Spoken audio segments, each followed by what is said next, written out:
Oke, assalamualaikum warahmatullahi wabarakatuh. Salam sejahtera untuk semuanya.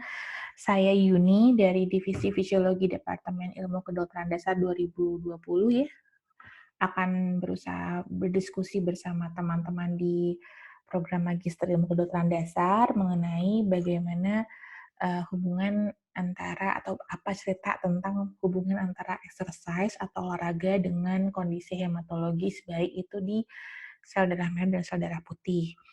Nah, mungkin presentasi ini tidak mungkin membahas semua aspek secara detail karena tentunya eee, di bidang ini sebetulnya masih banyak yang bisa dieksplor, masih banyak yang bisa digali lagi, dan masih banyak hal-hal menarik yang terus berkembang. Kemudian juga saya hanya ngasih aja teaser-teaser atau trigger-trigger untuk teman-teman S2 IKD yang tentunya punya kapasitas yang sangat besar untuk mengeksplorasi lagi lebih lanjut, dan sebetulnya banyak sekali poin-poin yang sebetulnya masih unknown atau masih debatable, yang masih terbuka sekali. Jadi sampai saat ini kalau kita baca apa itu pengaruh olahraga terhadap hematologi dan white blood cells, mungkin bisa kita bilang general efeknya bagus. Nah, tapi bagus ini secara biomolekuler ternyata punya banyak sekali relung-relung yang masih bisa digali lagi. Jadi mungkin saya nggak akan bisa memuaskan semua keingintahuan teman-teman di S2 IKD. Tentunya ini hanya sebagai pembuka jalan saja, dan tentunya juga kapasitas teman-teman juga jauh lebih besar daripada saya lah untuk browsing dan mengkritisi banyak sekali artikel-artikel internasional ya. Oke, kita mulai ya. Oke, jadi masih ingat dengan Lance Armstrong ya? Dulu Lance Armstrong ini kan terkenal sekali dia di bidang olahraga apa tuh? Catur? Bukan. Dia di sepeda ya, jangka panjang, dan mendapatkan banyak sekali apa, yellow yellow apa tuh istilahnya kalau di Tour de France ya, dia menang berkali-kali, dan pada suatu saat di tahun 2012 itu dia di-charge dengan blood doping atau penggunaan EPO. Dan ini menjadi suatu hal yang luar biasa bombastis, dan juga ternyata EPO sudah diresmikan menjadi doping yang resmi di dunia kedokteran olahraga. Karena tadi ternyata memang ada hubungannya antara EPO, ada hubungannya antara hemoglobin, ada hubungan antara plasma volume dengan tadi aerobic capacity. Jadi semakin ke sini persaingan olahraga semakin kencang, dan orang semakin ingin apa ya, mencapai maksimal performance ya. Jadi kalau kita bisa lihat nih, pengetahuan aja bahwa apa sih bedanya blood cells yang normal dengan yang pakai EPO. Jadi kalau normal itu darah itu pada dewasa muda itu bisa membawa sekitar 40 sampai 50% blood cell. Jadi setiap aliran plasma itu membawa sekitar 40 sampai 50% red blood cell, di mana kita tahu bahwa fungsi red blood cell itu membawa oksigen kan ya, dan biasanya kalau pada perempuan itu slightly lebih rendah, sekitar 35-45%. Kalau kita mendapatkan injeksi EPO seperti Bapak Lance Armstrong ini, maka red blood cells yang dari donor tadi itu dimasukin, itu akan meningkatkan red cells allows the muscle to work longer. Jadi tadinya hanya sekitar segini nih sepi, dikasih EPO jadi penuh banget, dan tentunya akan meningkatkan kapasitas tadi ya, VO2 max, kemudian pembawa oksigen ke dalam sel juga, katanya supaya muscle-nya bekerja lebih lama dan nggak pernah kram. Ini how blood doping works. Jadi kenapa jadi heboh banget? Karena tadi ternyata konsentrasi hemoglobin dengan blood volume ini sangat berpengaruh terhadap aerobic capacity. Jadi hemoglobin mass yang meningkat ini bersama dengan kadar output yang maksimum dan afinitas oksigen terhadap darah, afinitas adalah apa? Keikatan oksigen dalam darah, juga kemampuan respiratory capacity di mitokondrial, ini semua berpengaruh terhadap aerobic capacity. Jadi ini adalah basic-nya dulu, supaya ada menariknya dulu belajar tentang apa hubungannya antara exercise dengan hematologi. Ini adalah suatu grafik yang menggambarkan bahwa bedanya kondisi afinitas hemoglobin terhadap oksigen tadi ya. Ketika kita beristirahat, maka blood pressure itu turun sekitar 100 mm Hg di sampai 45 nanometer Hg di sistemik capillaris. Ketika dia turun, maka tentunya afinitas hemoglobin ini akan juga turun ketika kita beristirahat. Namun selama kita berolahraga secara intensitas moderate, maka afinitas hemoglobin ini menjadi sangat besar karena terjadi penurunan partial pressure dari 20 sampai 40 meter persegi. Jadi artinya ketika kita berolahraga dengan intens, moderate, itu sebetulnya tubuh langsung menyesuaikan untuk memenuhi kebutuhan oksigen di sel-sel dengan peningkatan dari afinitas hemoglobin oksigen. Diketahui bahwa olahraga itu dapat meningkatkan blood volume katanya. Kok bisa kayak gitu? Jadi ini dapat dilihat dari penelitian dilakukan oleh Sauka. Ini adalah pre-training dan ini adalah post-training. Diketahui bahwa pada kondisi pre-training hematokritnya 44%, di sini 42%, tapi total blood volume-nya meningkat yang tadinya 2,8 liter meningkat menjadi total blood volume 3,3 liter. Begitu juga dengan kondisi red blood cell-nya. Terus kenapa dong hematokritnya turun? Ingat, hematokrit itu adalah merupakan jumlah yang terlarut di dalam plasma sel. Jadi diketahui bahwa setelah olahraga itu terdapat peningkatan plasma volume dan juga peningkatan dari jumlah red blood cells. Pada endurance training, itu plasma volume itu dapat meningkat secara cepat dalam beberapa jam atau hari, di mana eritrosit pun jumlahnya akan meningkat secara lebih perlahan. Nah, ini yang menyebabkan nanti ada istilahnya namanya sport anemia ya. Jadi kalau misalnya kita melakukan testing pemeriksaan darah pada atlet, terutama yang endurance training, misalnya seperti atlet maraton, kadang-kadang kita menemukan bahwa dia tuh slightly anemia sebetulnya, tapi enggak. Tapi kalau dilihat nanti jumlah eritrositnya normal ini karena tadi plasma volumenya meningkat lebih cepat dibandingkan dengan peningkatan eritrosit volume expansion. Pada berbagai kasus, biasanya dengan intensive endurance training, increase dari plasma volume ini melebihi dari total red cell mass yang menyebabkan pengurangan dari hemoglobin, hematokrit atau RBC. Ini disebut dengan tadi ya sports anemia. Selain tadi pengenceran, maka ada faktor-faktor lain seperti iron deficiency dan peningkatan rate dari red cell destruction yang disertai dengan hemolisis yang mungkin terjadi setelah olahraga. Namun, semua ini tadi, sport anemia, peningkatan iron deficiency, dan peningkatan sel tadi disebutkan merupakan adaptasi fisiologis yang tidak berbahaya karena diketahui atlet jarang sekali punya resiko mendevelop anemia dibanding dengan non-exercising population. Jadi, nggak apa-apa. Sebetulnya ini perlu diketahui kalau nanti kerja di bidang olahraga, jangan terlalu kaget kalau atlet kita punya sport anemia. Yang penting dijaga nutrisinya dan dilihat kondisi-kondisi fisik yang lainnya. Penelitian-penelitian tersebut menunjukkan bahwa ada hubungan antara endurance exercise dengan blood volume katanya.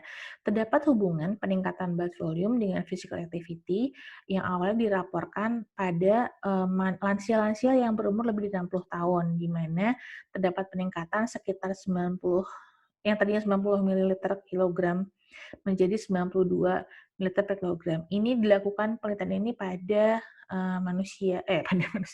pada lansia berusia lebih dari 60 tahun yang setelah menjalani 8 latihan dan 14 kali latihan. Jadi memang semakin sering latihan itu akan terjadi peningkatan blood volume. Beberapa penelitian lain juga masih melaporkan hal yang hampir sama. Jadi akhirnya para peneliti sepakat bahwa endurance exercise ini meningkatkan blood volume baik pada dewasa muda maupun pada lansia. Kemudian hubungan berikutnya adalah apakah ada hubungan antara endurance exercise dengan RBC. Dari suatu penelitian dengan yang sifatnya sangat luas, subjeknya sangat banyak pada atlet, ditemukan bahwa atlet itu punya RBC yang lebih besar dibanding kontrolnya atau yang pada non-atlet.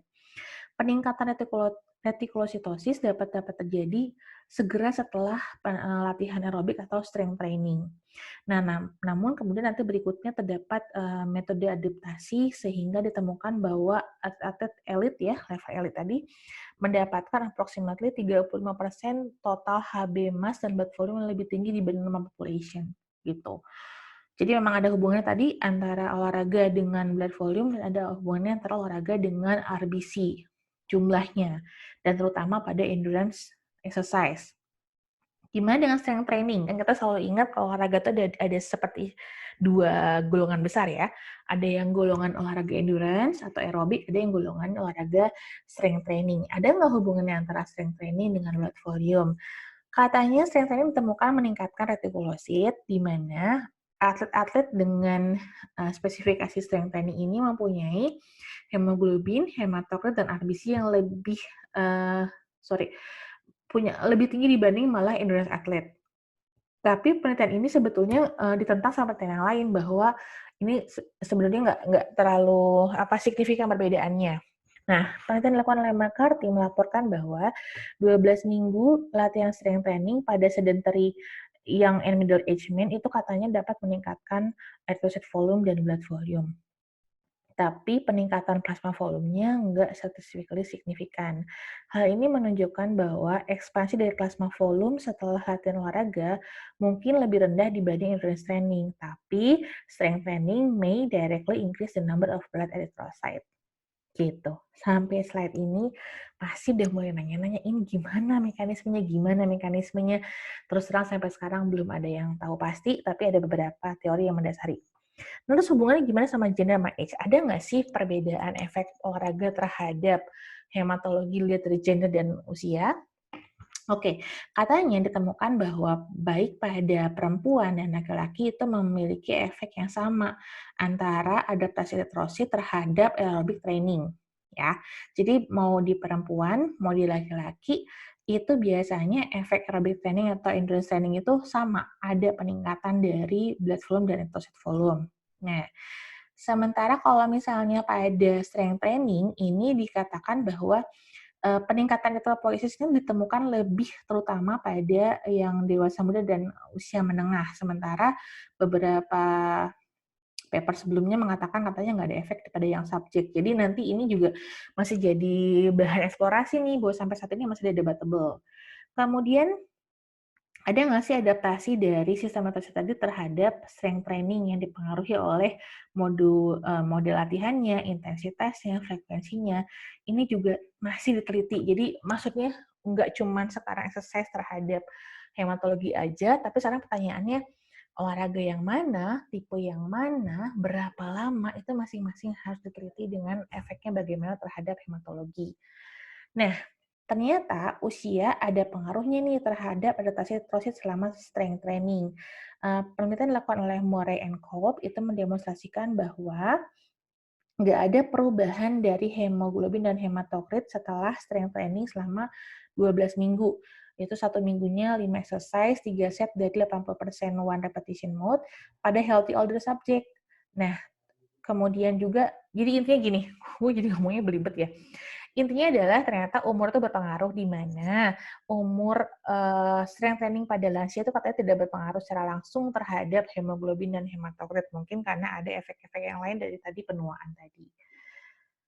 Mekanismenya gimana? Satu, teorinya adalah melalui mekanisme hormonal. Jadi ya memang ya namanya fisiologi kedokteran itu semakin kita ke dalam, semakin kita tadi kalau di level S1 masih mungkin belajarnya hematologi doang, tapi kalau udah nyampe S2 kayak gini, fisiologinya udah nyebrang ke sana ke sini. Jadi kalaupun kita belajar hematologi awalnya, nyampe juga ke endokrin sekarang. Nah, jadi mekanismenya gimana? Ada hubungannya katanya dengan hormon aldosteron, renin, activity, dan angiotensin 2.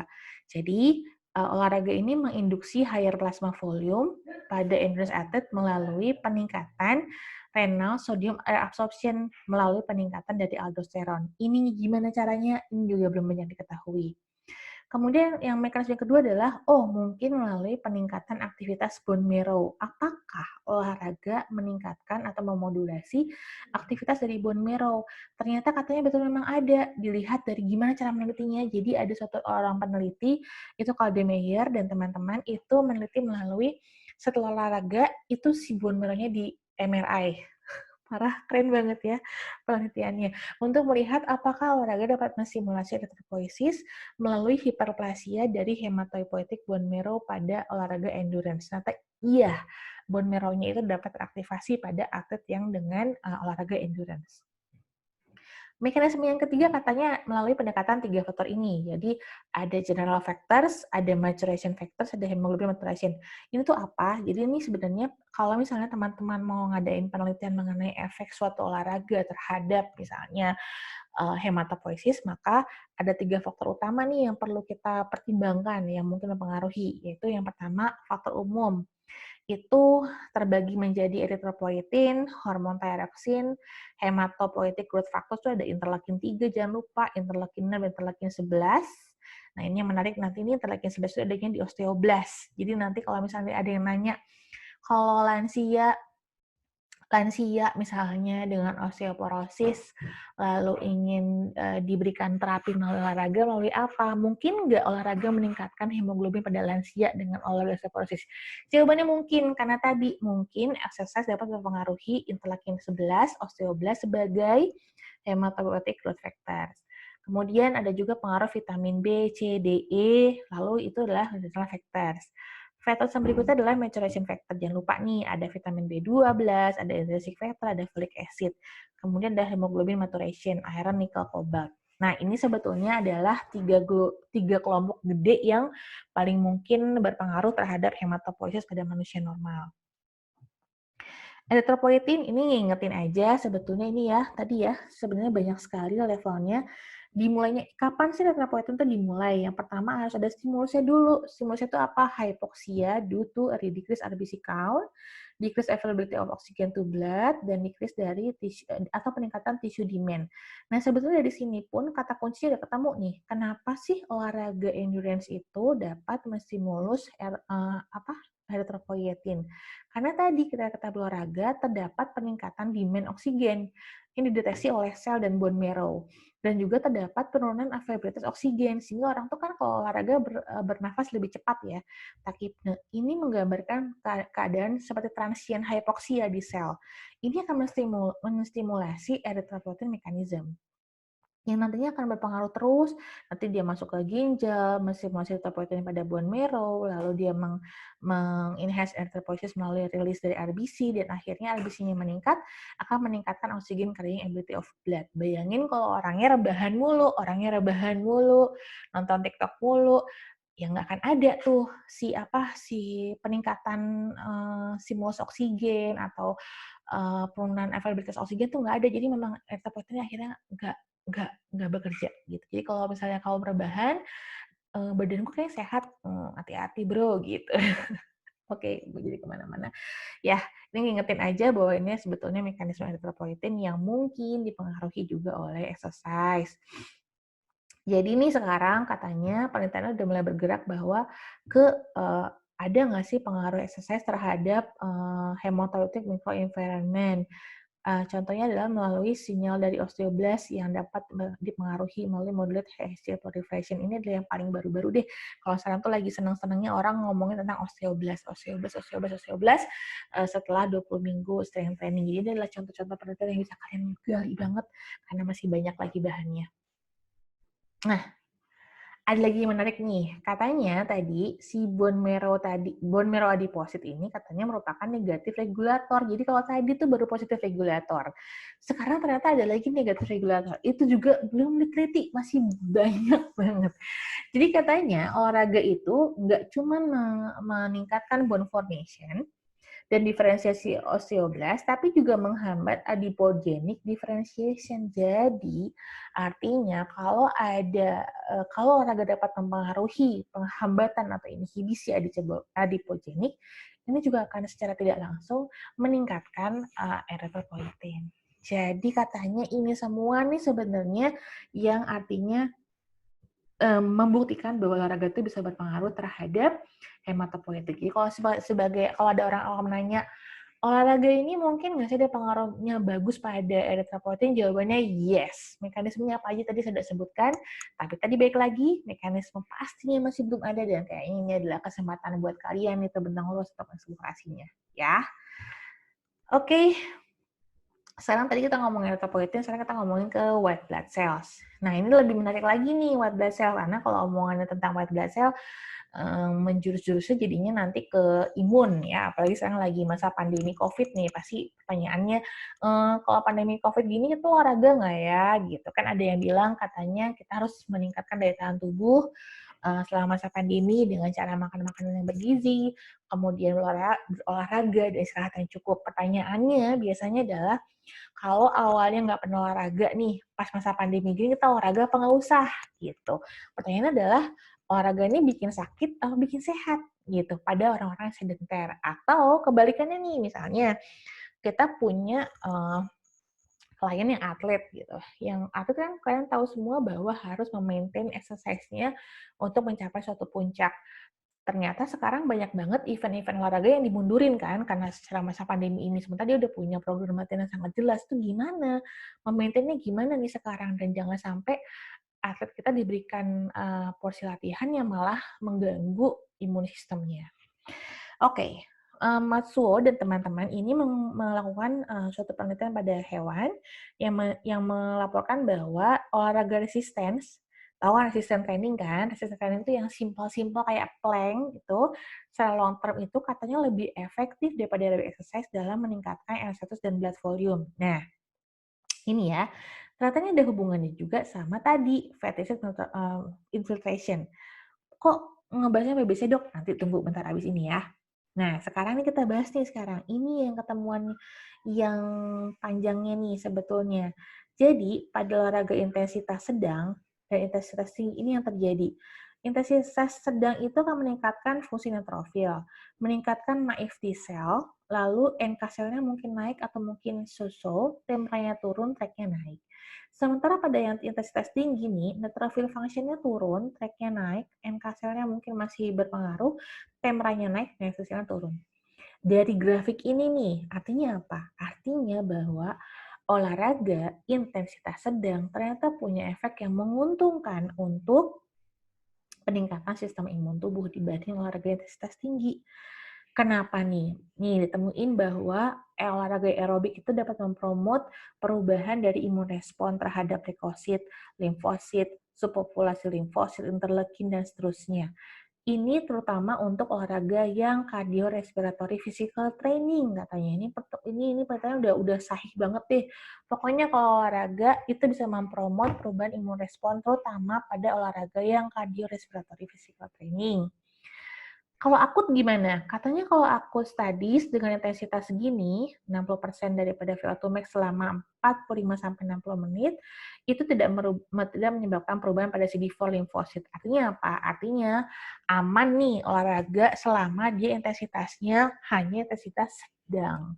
40-60%, maksimal 60 menit. Didukung juga dengan penelitian yang lain pada yang 65% VO2 max atau 80% VO2 max juga katanya nggak ganggu. Sehingga CD4 ini katanya lebih likely to be more sensitive to sensitivity. Artinya gini, jadinya.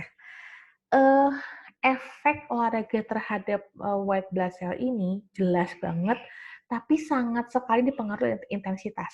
Kalau sama hematologi tuh nggak ngaruh intensitasnya, ngaruhnya cuma antara dua aja gini, strength training atau endurance training. Tapi kalau WBC itu ngaruh banget intensitas ya. Kenapa? Kalau intensitas tinggi itu akan memproduksi katekolamin dan kortisol. Katekolamin dan kortisol ini katanya diketahui berhubungan langsung dengan leukositosis baik ketika during dan after exercise. Jadi intinya adalah untuk masyarakat awam yang sedenter harus olahraga karena efeknya bagus buat sel imun sistem. Syaratnya intensitasnya maksimal sedang dan harus happy. Jadi jangan cari intensitas olahraga yang aneh-aneh yang bikin kortisolnya naik. Kemudian juga penelitian beberapa yang sebelumnya yang hampir sama juga menunjukkan bahwa sebenarnya balik lagi intensitas itu penting sekali untuk immunological markers yang dianalisis. Oke, pokoknya hampir semua penelitian yang sudah ditentukan di sini menunjukkan bahwa sebetulnya kuncinya adalah kalau SSNBC adalah satu, dia aerobic exercise, dan yang kedua intensitas sedang. Dah, itu aja pokoknya. Ini penelitiannya banyak. Oke, nah sampai sini saya mau ngebahas tentang fenomena sakit setelah sakit setelah turnamen pada atlet maraton. Jadi kalau kalian baca tentang riset-riset tentang exercise dan WBC, itu banyak yang ngebahasnya adalah kok banyak sih atlet maraton yang sakit flu setelah turnamen. Jangan-jangan maraton itu menyebabkan penurunan sistem imun. Padahal itu sebenarnya enggak. Ketika dilihat memang penurunan akutnya memang besar. Jadi terdapat penurunan leukosit dan neutrofil secara akut pada atlet maraton. Tapi penurunan tersebut itu akan segera meningkat hari besoknya. Lalu kenapa dong maraton banyak yang flu? Hipotesisnya adalah flu itu bukan dari gara-gara olahraganya, tapi lebih kepada mereka bergerombol lah, kemudian mereka pindah ke lokasi baru, mereka bertanding di luar negeri, itu adalah efek-efek lain daripada olahraganya. Olahraganya solo itu tidak menyebabkan penurunan dari sistem imun. Oke, ini dari penelitian dari Lapierre sejak tahun 94 ya. Sejak tahun 94 tuh bilang bahwa subpopulasi itu limfosit itu akan meningkat dengan hanya 10 minggu aerobic training. Oke. Jadi sekarang kalau kalian punya masyarakat awam yang tanya nih, mesti olahraga nggak nih lagi pandemi COVID kayak gini? Olahraganya gimana? Harus dong, tapi jangan mengharap jadi kayak lo sekali olahraga langsung kuat, langsung superhero, nggak bisa. Penelitiannya butuh 10 minggu nih latihannya rutin, 3 sesi, 45 menit per minggu. Tapi tadi nyari olahraganya jangan yang aneh-aneh, nyari olahraganya happy-happy aja. Yang paling simpel tuh jalan. Kamu kalau misalnya mau nyaranin orang yang nggak pernah olahraga apaan olahraganya? Nggak usah kayak lari, treadmill segala macam, nggak. Jalan kaki aja dulu setengah jam. Itu juga udah meningkatkan tadi kan, peningkatan kebutuhan oksigen, lalu kemudian si badannya ada sense, oh ini ada peningkatan denyut nadi nih, ada peningkatan kebutuhan oksigen nih, ini akan dideteksi sebagai olahraga yang intensitas sedang. Oke. Nah, sebagai tambahannya adalah bahwa ternyata olahraga ini katanya nggak punya efek terhadap imunoglobulin. Nah, ini temuannya bisa sampai tahun 2014-an. Coba kalian cari lagi deh, ada hubungan nggak antara exercise dengan imunoglobulin ya. Ini mahasiswa saya nggak boleh ada yang nggak tahu. Ini namanya J-curve. J-curve ini ditemukannya sama, aku lupa, nanti kalian cari ya. Jadi ini tuh menunjukkan bahwa ada kurva antara ISPA, resiko terkena infeksi nafasan, dengan intensitas aktivitas fisik. Dari J-curve ini kelihatan nih, misalnya pada orang-orang yang olahraga intensitasnya sedang itu punya risiko yang paling rendah terhadap infeksi ISPA dibanding dengan yang sedenter atau olahraganya sangat tinggi intensitasnya. Ini J-curve ini kalian harus tahu semuanya, harus tahu, wajib, fardu ain. Oke? Next, ini ada sedikit aja. Saya menitipkan ini sama teman-teman, mudah-mudahan bisa jadi modal sedikit PKM, bahwa kalau misalnya selagi masa pandemi ini, maka ini adalah anjuran olahraga untuk manusia dewasa dan lansia, bahwa sebetulnya olahraga yang dianjurkan seperti apa. Satu, harus ada variasinya. Jadi sebaiknya divariasikan antara aerobik dengan olahraga penguatan otot. Aerobiknya ini minimal 150 menit dalam 1 minggu. Jadi boleh dibagi-bagi, boleh setengah jam, 5 hari, boleh. Dan diketahui bahwa olahraga aerobik ini dapat memperkuat adaptif immunity. Bentuknya bisa macam-macam, bisa kayak ya simpel-simpel yang banyak di YouTube atau segala macam. Kemudian harus menyempatkan olahraga penguatan otot minimal 2 kali dalam 1 minggu, karena ini akan menstimulasi innate immunity. Mesti ada barbel nggak sih? Nggak mesti, cukup aja angkat-angkat, botol aqua 500 ml juga udah lumayan.